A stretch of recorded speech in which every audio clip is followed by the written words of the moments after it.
Hello, my name is Joy Harris. I'm the Director of Education Services for PHAB. I've been with PHAB not quite 2 years.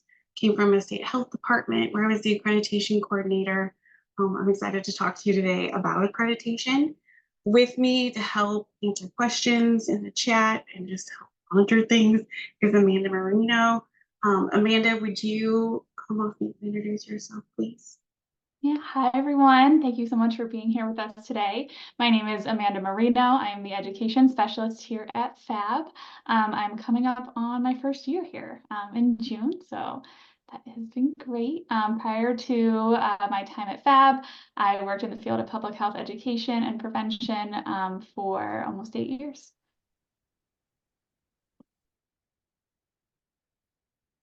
All right. So let me share my screen and we'll get started.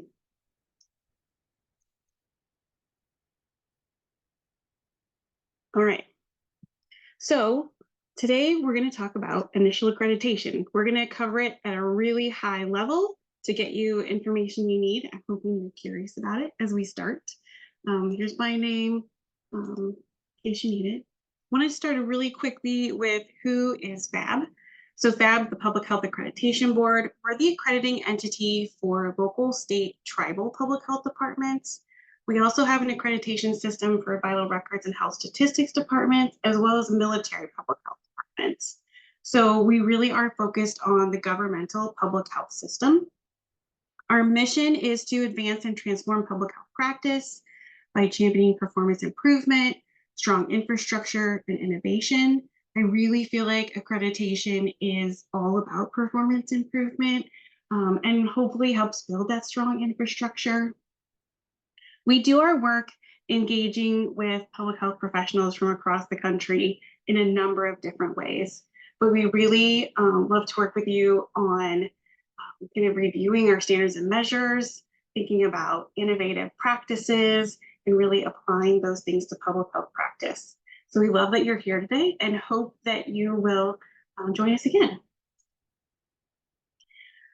So when I said in my introductions, I've been with PHAB almost 2 years. And when I sat down to make this presentation, I really struggled with how to start it. And so I thought about all the presentations I've given, and I've talked about accreditation with a lot of pictures in those couple years. And so I'm going to run you through those pictures really quickly before we get to the nitty gritty, and hope that just this gives you an idea of some of the things related to accreditation that I hope will be helpful in your thinking about it. So first, I love this maze. Accreditation, there's no one way to get to accreditation. There are lots of different paths. There's no wrong path. The important part is just to keep going and put one step in front of the other. There's really no right way to do this or approach this. Your time frame is your time frame. And so if you have any angst about that, please do know that it's a way for you to pave your own path towards accreditation. We also talk about accreditation as planting seeds. So change doesn't happen overnight. It doesn't happen quickly, but through the accreditation process, you're really able to start thinking maybe in small ways about how you want to do things differently. Maybe you're just planting the seed with your governing entity about the idea of accreditation or incorporating the standards in your work. And part of it is knowing that you're planting those seeds and giving yourself credit for it versus really thinking about the whole thing together, right? We want to break this into steps that are manageable and help people move towards accreditation. I also think that public health practice is kind of crazy, right? We're going in a lot of different directions a lot of the time. And what the standards and measures really allow us to do is to take a step back, look at a higher level at what we should be doing as a governmental public health system and a governmental public health department, and try to make sense of that, right? How do these things fit together? How do they work together? And it's a really unique opportunity to take a step back and look across your organization, across your department, to see where your strengths are, to see if there are areas that are really strong in one area that can help another area develop in those areas. So it really is a unique way to take a look at your system and see how the different parts work together. I also use this picture a lot, or different pictures of rowing, but accreditation is a team sport.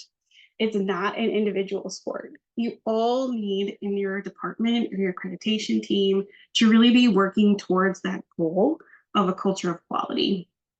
It's not even about accreditation in that way. It's really how are we going to embrace this culture of quality? And accreditation is one way you can help do that.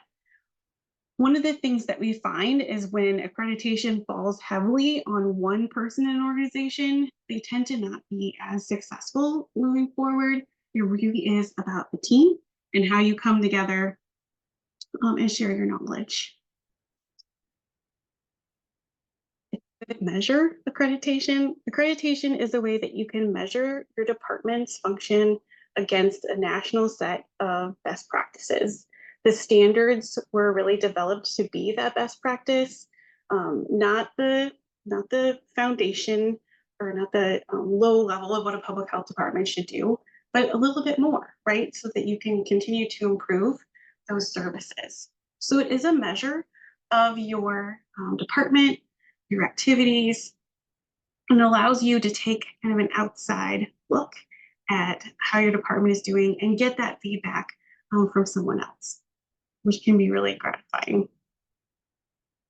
I also have found and have seen that accreditation can help set you up for change. Change is inevitable. People leave and people come into your department. Programs and activities come in and out with funding, leadership changes, the governing entity changes. But what accreditation has really allowed health departments to do is to formalize some processes and procedures so that regardless of that change, that the work continues and it happens consistently. One of the things that we hear a lot from departments who've gone through accreditation is that we've always done this stuff, we just didn't have documentation for it. We didn't write it down, so we couldn't prove it. And this was a good kind of kick for us to write these things down so that we can move forward with succession planning and some of the other things that keep your department constant on a constant level. We also talk about the importance of celebration. Accreditation can be really good for employee morale. It helps people understand better the entire department, and it helps to really kind of break down silos and see where areas of the department can work together. We encourage people to celebrate in small and big ways, and with each step, really take the time to note the accomplishment, be grateful for your staff and partner and governing entities' help with moving this work forward. And we don't want this all to be drudgery. It's important to make sure that you're having a good time as you approach this work. It just helps it go a little better.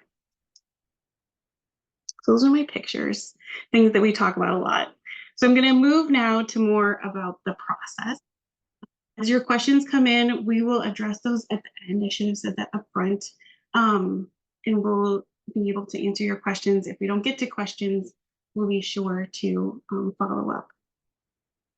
But please do ask. I love to talk about this stuff and would love to answer your questions. So, process. The first step of the accreditation process we call curious thinking and planning. It's not really an official title of this step of the process, but this period, my guess is a lot of you are in this period of thinking about accreditation, learning about the standards and measures, trying to understand the process, asking other departments who've gone through accreditation what that experience was like. You can be in this phase for a long time. The department that I served in, we were in this phase for a good 3.5 years before we ever did anything official with PHAB, right? So in this phase, it's really about getting to know the standards and measures, building your capacity to have like an accreditation coordinator, or be thinking about how someone could have that position, as well as just kind of getting curious about how the standards and measures apply to public health practice in your public health practice. So once you get to the point where you're like, yes, I want to move forward, let's talk about what comes next. So here are steps of accreditation. So once you've made the decision to move forward, the first step is called preparation.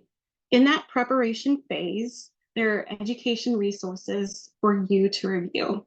So there's just-in-time resources on our Learning Center. You can also complete live training with us. And it's a 4-hour training where we talk about the accreditation process and the readiness assessment.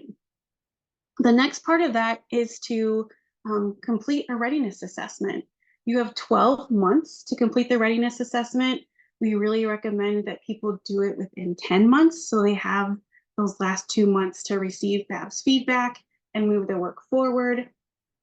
With the readiness assessment, what you're going to do is a self-assessment of your ability to meet the standards and measures. Each measure is included. You're going to let PHAB know if you've got it, if you're not sure if you've got it, or you definitely don't have it. And you have the opportunity to provide context, notes, ask questions. And in return, we send you a big report that talks about strengths that we see, opportunities for improvement that we see. We make a recommendation about how we think you should move forward, either initial accreditation or pathways. We'll talk about pathways in a separate webinar. And then it gives you information about kind of where you're at. So you can make a decision about how you want to move forward. It hopefully will give you good information to help you prioritize the work moving forward. And we have had health departments tell us that it's a very valuable part of the process and it helps to set up their next steps.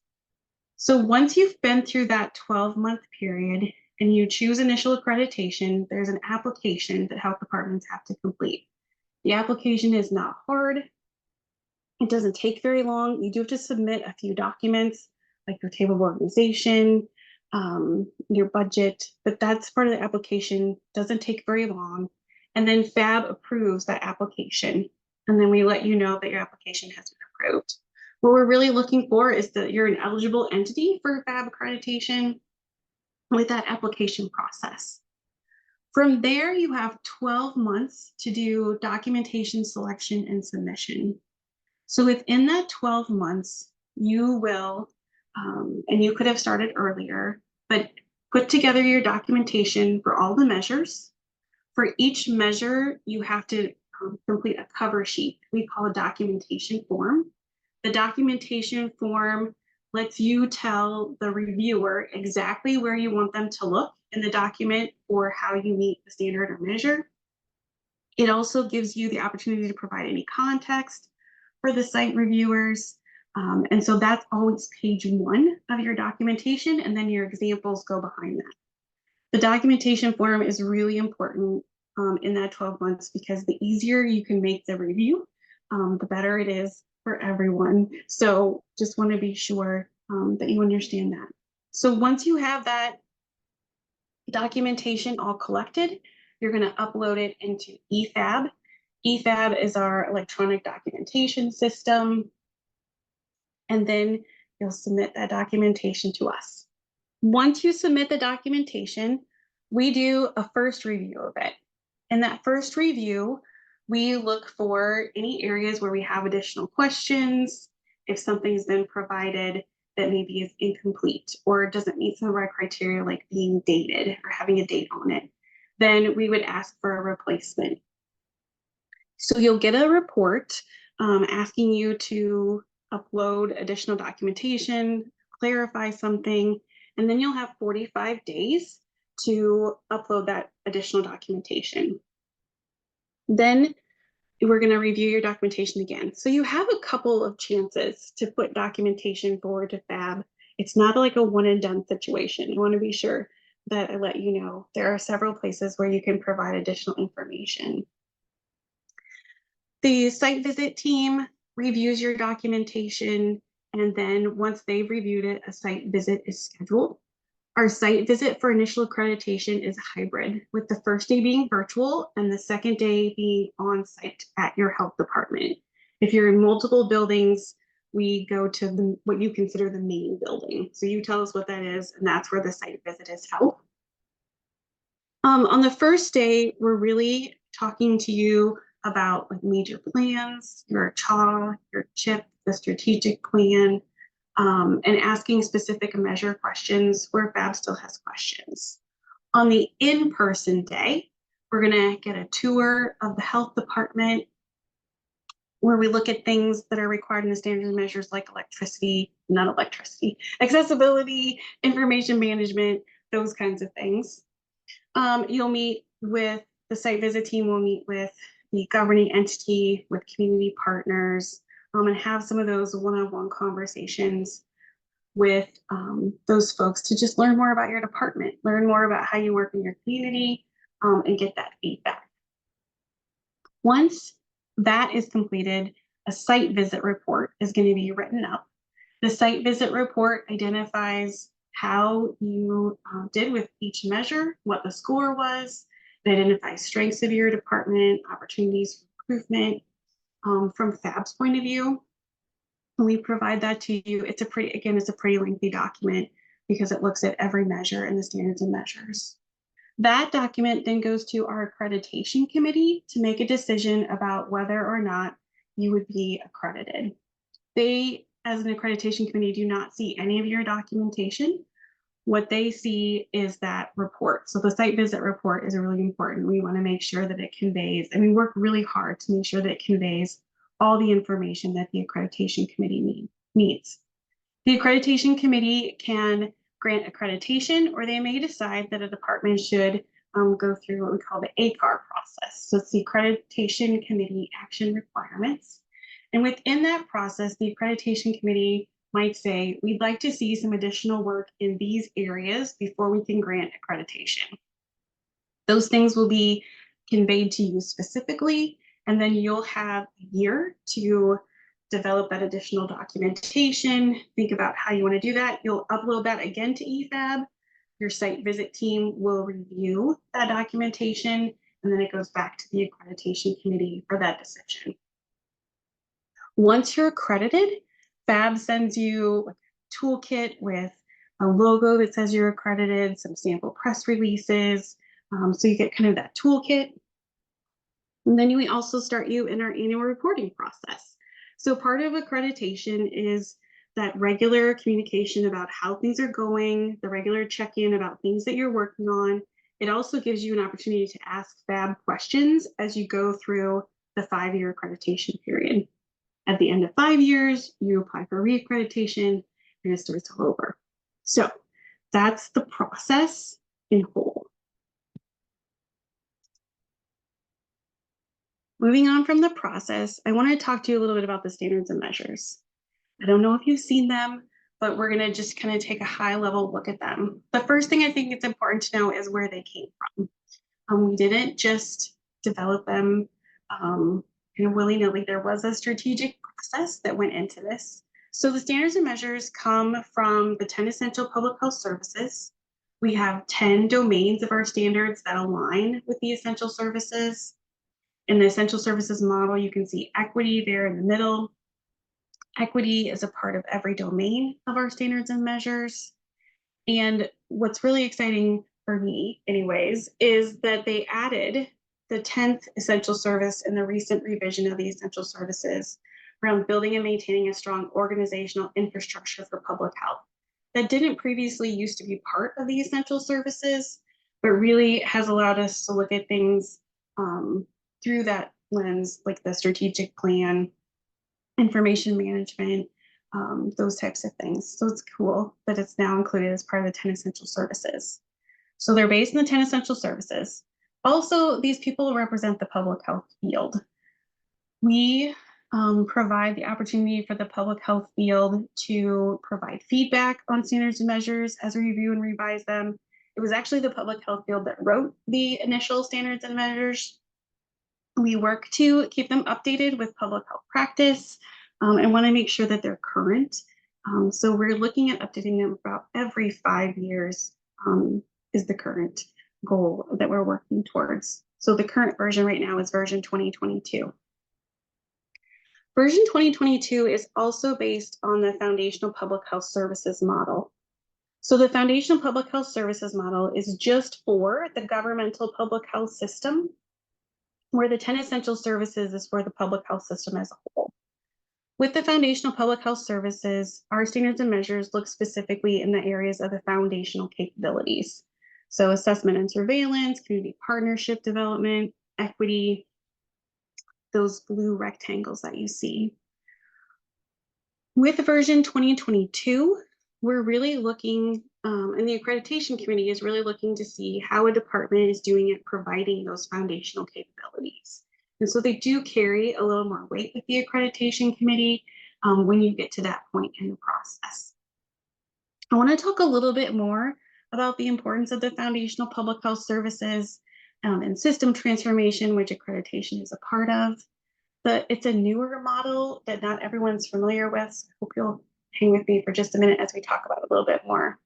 The foundational public health services model really provides consistency across the public health system. It helps to establish that common language and common terminology that we're sometimes missing in public health, talking about public health as a whole. We are able to look at assessments of capacity and cost of providing the foundational public health services. We have tools at PHAB to help do that. It really can help to uncover gaps or places where departments need to improve. And it also provides a basis for federal and state infrastructure investments. The Public Health Improvement Infrastructure Grant that's out right now really focuses heavily on departments building capacity in the areas of the foundational public health services so that they can help build an efficient and effective public health system. Here's what a measure looks like. So each domain has standards and then measures. Each measure has a number, so it's related to the domain and the measure it is. So this is measure 1.1.1a. The A stands for all health departments.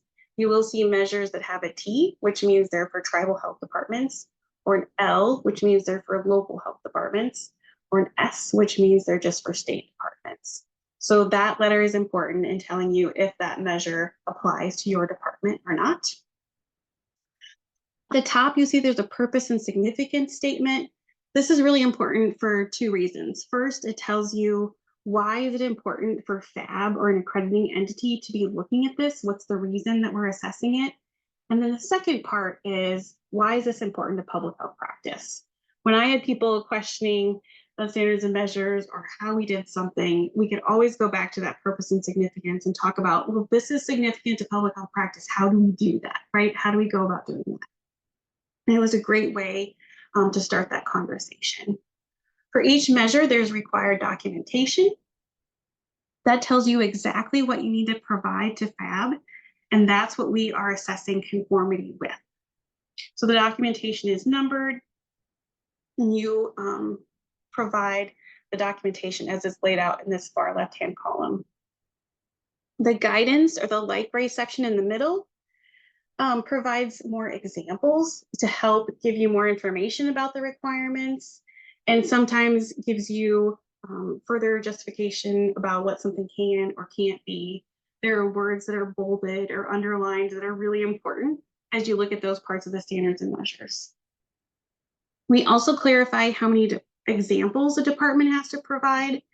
It's never more than 2, but it could also be a plan or a policy with that number of examples. And then finally, within, our accreditation period is 5 years.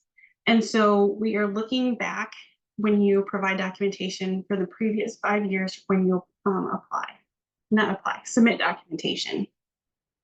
So it's kind of a wide time frame that you can pull from. There are some that have a shorter time frame, like 3 years or 2 years, or maybe 1 year. But for the most part, it's that 5-year accreditation period. I also want to point out the blue rectangle that says it's a foundation capability measure. We try to make it really clear what those are so that departments are able to really prioritize work in those areas. I wanted to run through the kinds of things that are in the standards and measures. If you're not familiar with them, they do cover a broad array of public health practice.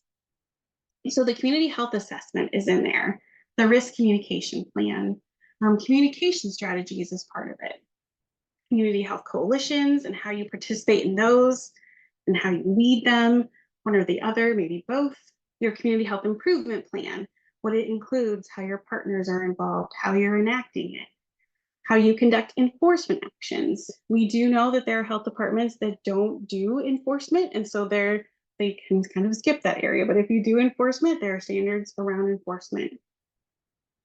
It really talks about the public health role in connecting people to services that support the whole person. So we're thinking about mental health, behavioral health as part of that. There's a section on building a competent workforce. Um, there's a workforce development plan that's required as part of the standards and measures. And it really has, I feel like, given a good focus on how we develop a public health workforce. There are standards and measures about building a culture of quality, a performance management system, having that strategic plan for the direction of your department, and then the more infrastructure, how you handle your finances, information management, human resources, those types of things. What I hope you see as I go through this list is these are things that you already do or have. So hopefully you can see where your work aligns with the standards and measures. This isn't everything, but I really feel like it gives you a good representation of the kinds of things that are in the standards and measures.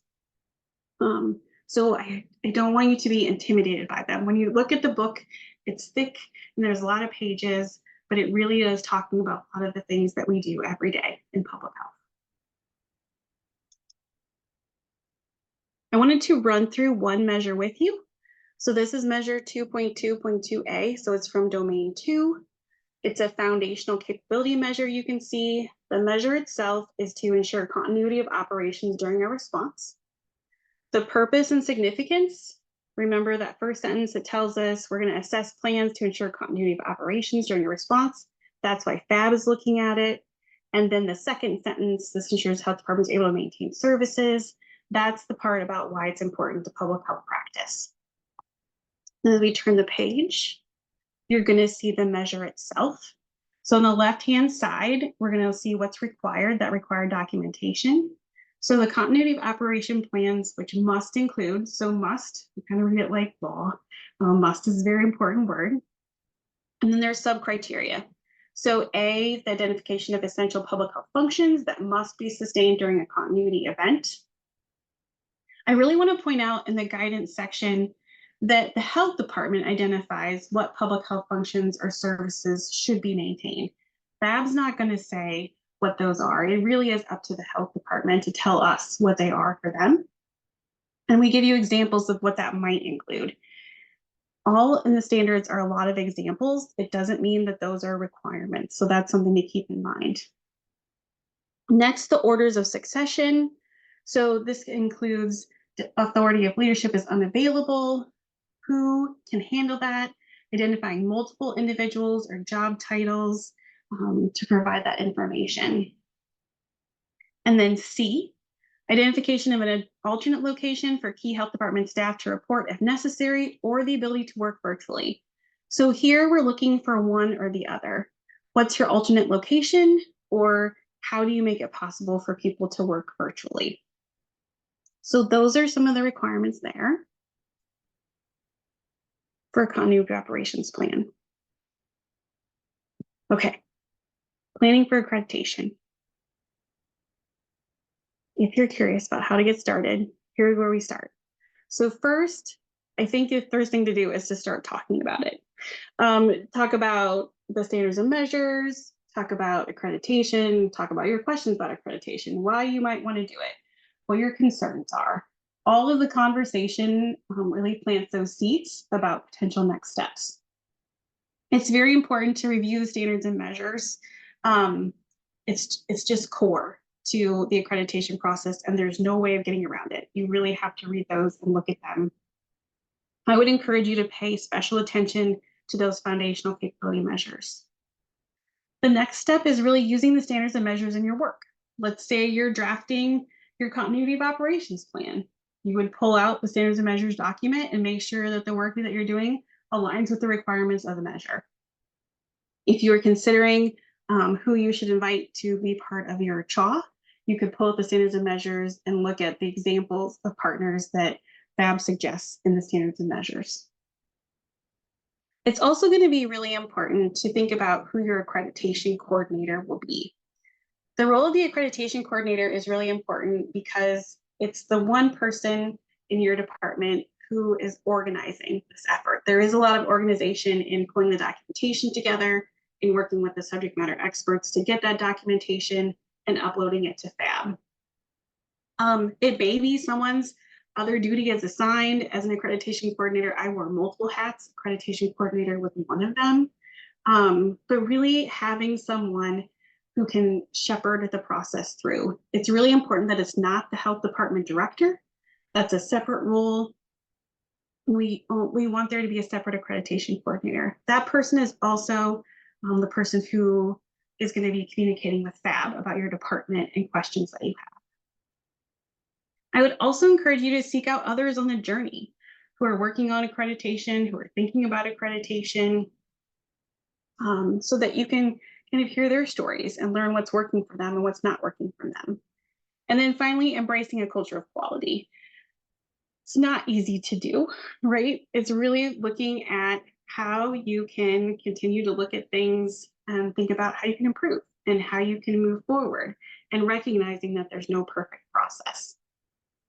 The standards and measures really do challenge, can we think about our work in a different way? And so to really do that and do that effectively, that cultural quality and the commitment to it is going to be really important. Here's what I think you'll need if you want to move forward with accreditation. First, you need courage.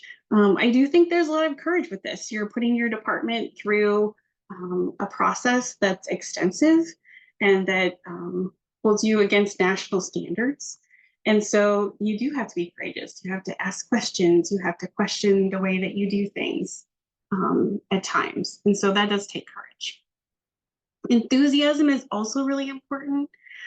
If you don't exude enthusiasm or your leadership doesn't exude enthusiasm, it's really hard to bring your teams along beside you.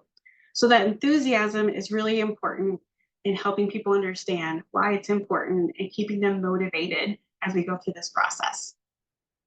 You're also going to need time. Accreditation does take time. There's no way of getting around that. There's time in gathering the documentation, there's time in reviewing what you have against the standards and measures. And so there is a time commitment, and thinking about how you can reprioritize, what time you can give, how you can schedule it, that'll be things that you need to think about. Next, you need a willingness to look at your work. And oftentimes this is tricky too, right? We're asking you to look at your work in maybe a different way than you normally do. We tend to do things just automatically, right? Because we've done it that way. We know how it works. We know the process. But in accreditation, you're going to have to look at those documents that you just enact and make sure that they meet the requirements, and it states that you can point to it and talk about how you do it. And that might mean you have to think about your work a little bit differently. And sometimes you're doing it and it matches the measure beautifully. Sometimes there might be things that you need to change or add that are part of that process. So, and then building that willingness to look at your work into your staff and multiple folks is also going to be really important. It can't just be one person really on their own doing that work. You're going to need an accreditation team. So this is going to be a group of people who can help the accreditation coordinator with this process.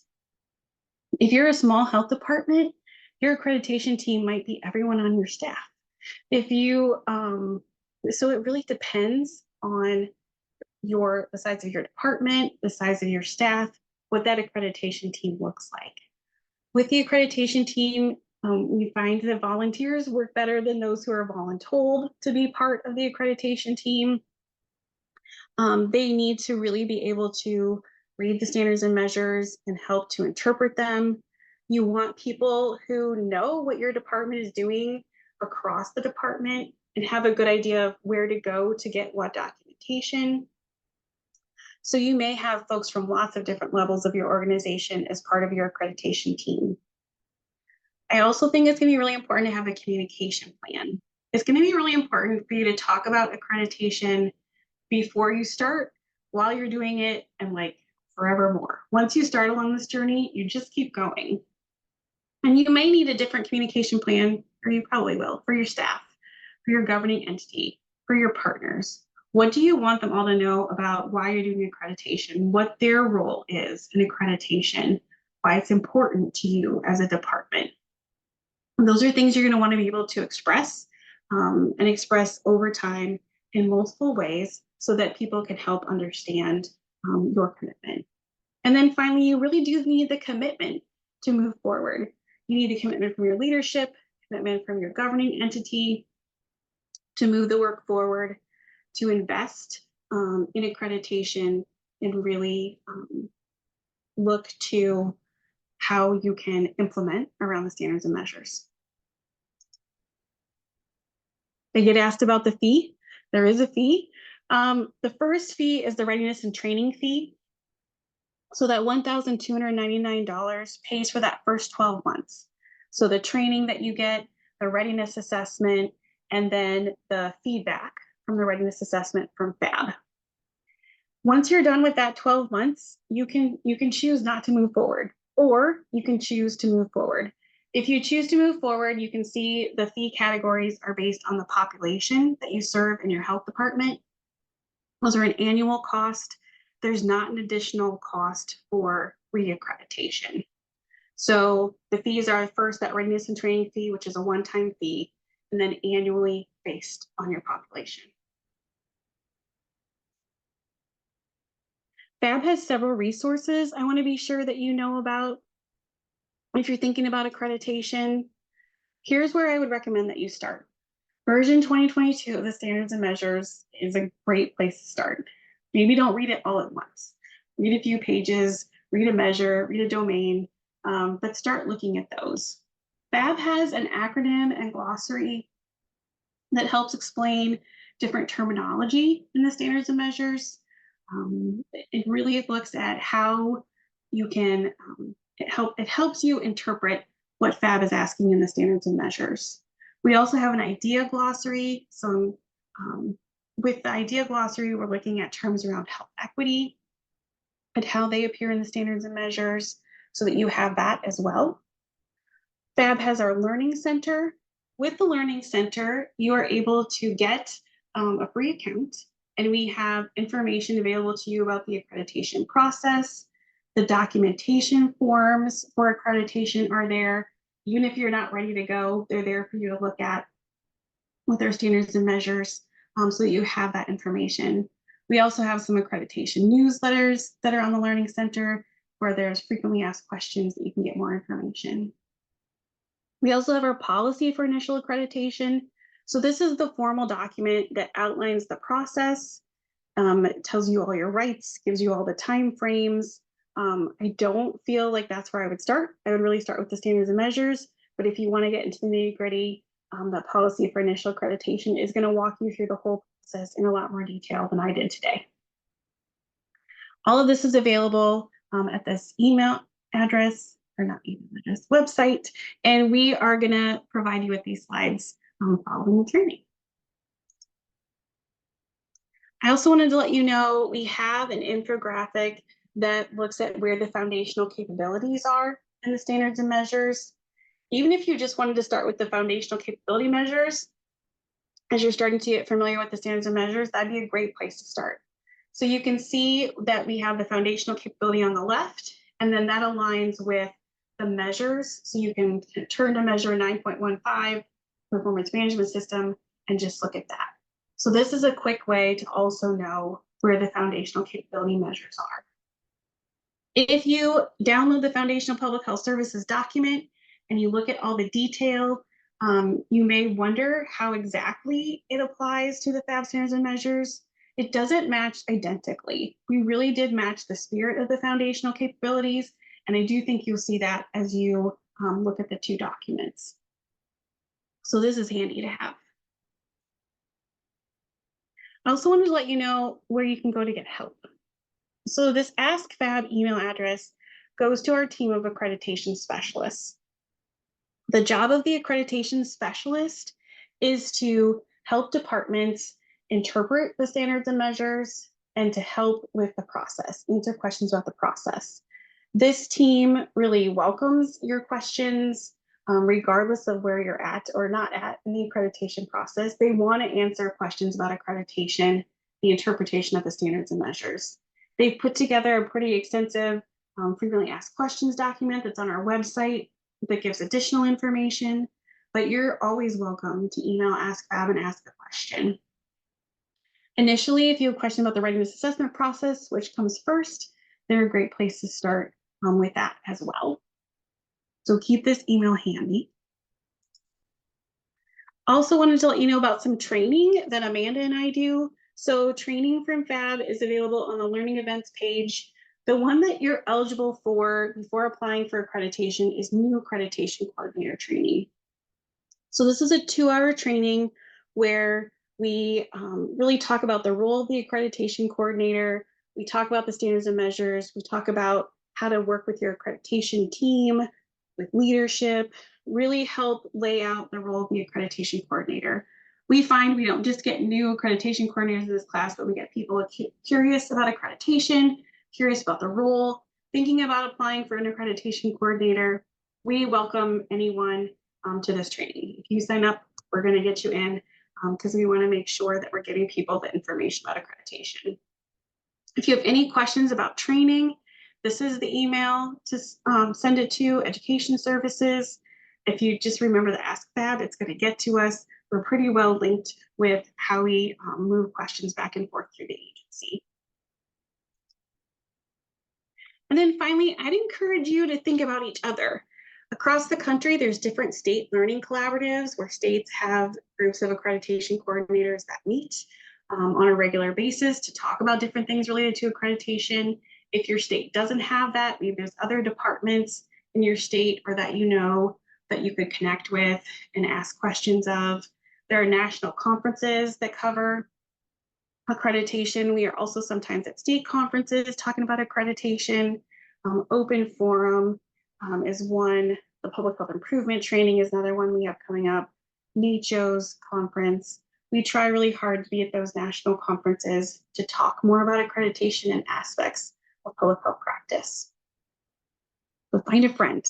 The other folks that I worked with as accreditation coordinators are really helpful to me through the process.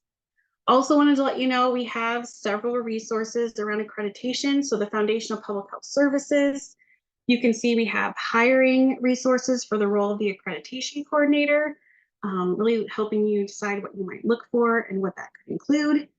Standards and measures are there, the foundational capabilities crosswalk. We have a website devoted to the Foundation of Public Health Services and more information about that. The readiness assessment, which we talked about, and we have several e-learning modules through our learning center. We have a couple of things coming soon that we're really excited about. So a workforce development plan template is going to be released really soon. The workforce development plan is part of domain 8 of the standards and measures. And we hope that this will help people to develop those workforce development plans. We're also starting an accreditation coordinator learning community for state accreditation coordinators. We're starting there. And that is going to start for the first time in August. We're going to meet with those folks to talk about accreditation related things a couple times a year. We're really just in the development phase of that. And then we're also looking at just additional resources for organization for accreditation. So different tools and tip sheets we're working on to get out to the field. And that's everything that I had prepared. I was hoping to leave about 15 minutes for questions. I was pretty close. What questions do you have for me or Amanda and Lydia? What do you see in the chat? Should we start there? Yeah, so we have a couple in the chat from earlier. So one of them was, is there a way to see the questions on the readiness assessment prior to registering? Yes, well, kind of. So the way to do it is that the readiness assessment is really just a repeat of the standards and measures. And then beside each measure, there's a question that says, do you meet this? Yes, no, or you're not sure. And then there's a field for you to provide any comments to FAB. So in that way, it's pretty straightforward.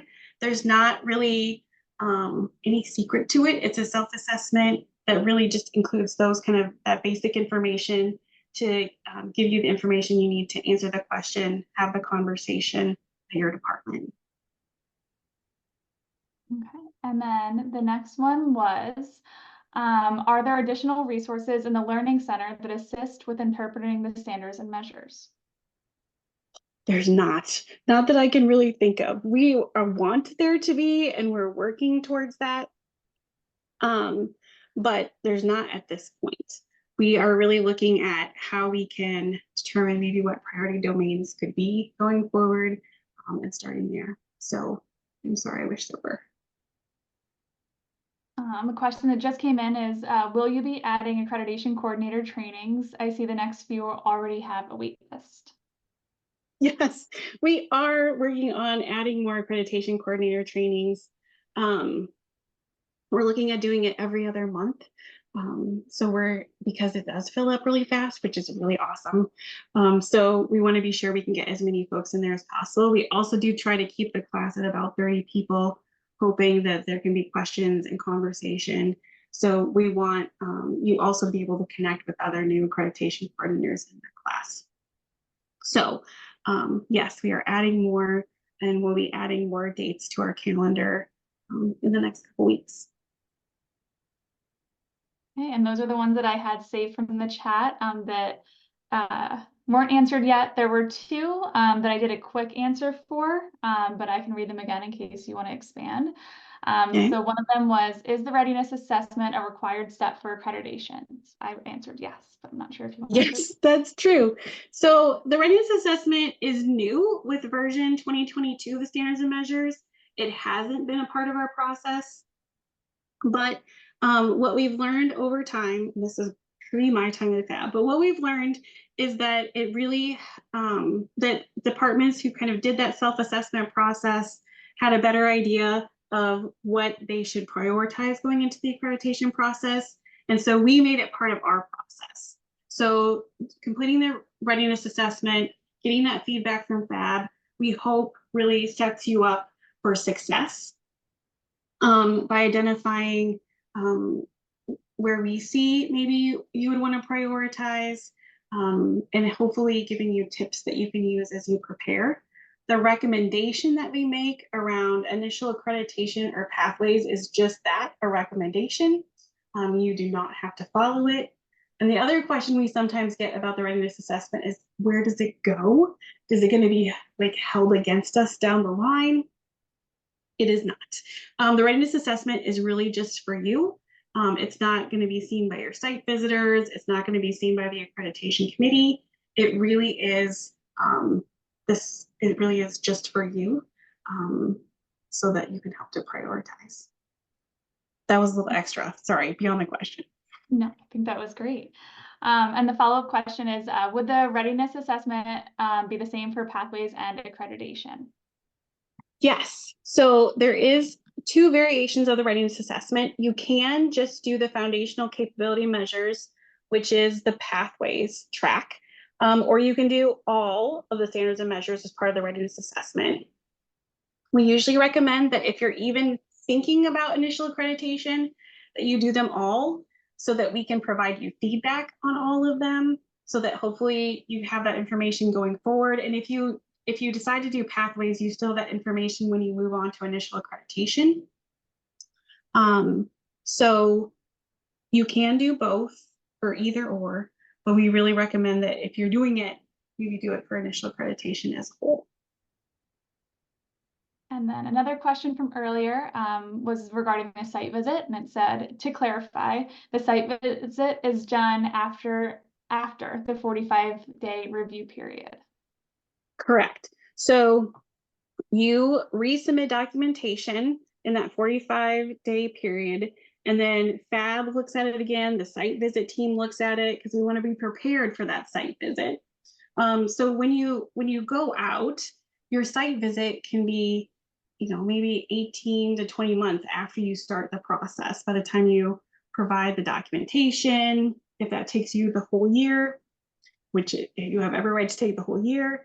And then there's the initial review, the pre-site visit review on that time period. So there is some time at the end, I think, of the process that maybe it gives you space to continue working before the site visit. Okay, and those were the questions that were asked so far, but we do, I just saw another one pop up. Oh. I see there is a workforce development plan template coming soon, or will there be other templates in the works? Yes, there are other templates in the works.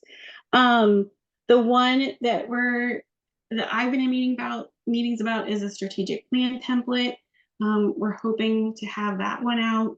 I'm not exactly sure what the rest of them are, but through the Public Health Infrastructure Grant, we are going to be providing 4 to 5 at least different templates for an aspect of the standards and measures throughout the period. So we started with the workforce development plan, and I know we're talking about the strategic plan, and that's as far as I can go.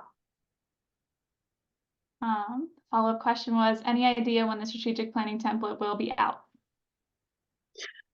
No, sorry. I can try to find out if we have an estimate and get that in your follow-up email if we know. I'm writing myself a note. We invite you to ask any more questions if you have them. We do have about 7 minutes left.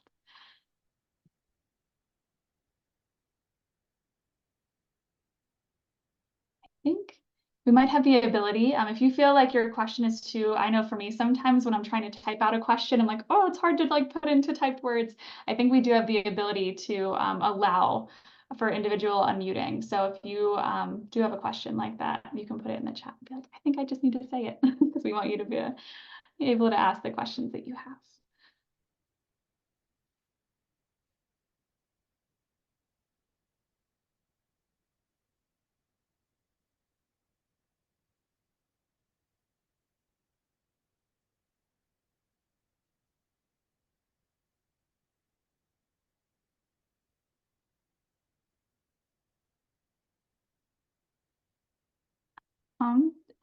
Does the readiness assessment apply to only version 2022? Yes, the readiness assessment does only apply to version 2022. There's version 2022 and pathways, but yes. Thanks for the question.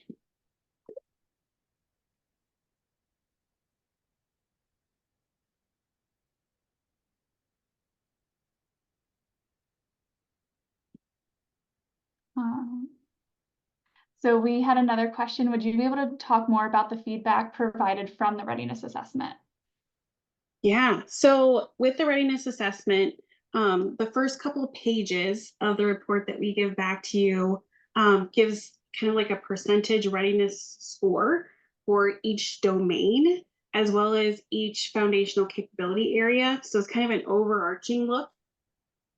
We identify strengths. So the domains where we feel like you're the strongest based on your responses, we identify. Also opportunities, maybe the areas where we feel like you should prioritize are also identified. Then we make that recommendation, and then each measure, there's a part of that report that we answer to the comment that you gave us or the question you gave us, and give that kind of a score if we feel like it sounds like it's ready or not ready.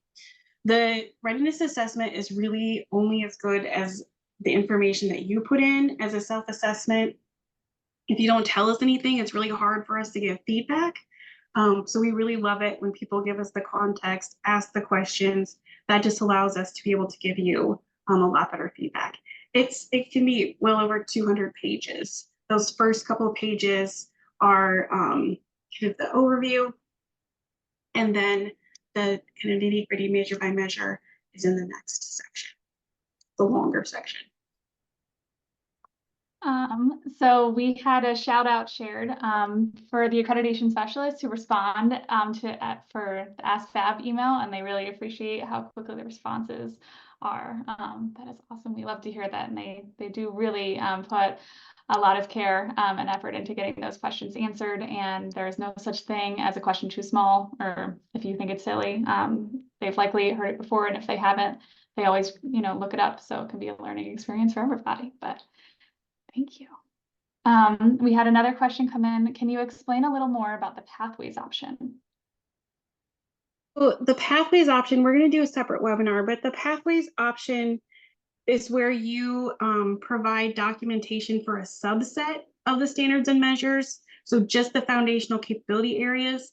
There's 2 tracks. So you can either do the track that covers domain 1 through 7 or 8 through 10. You can do them one at a time. You can do them at the same time.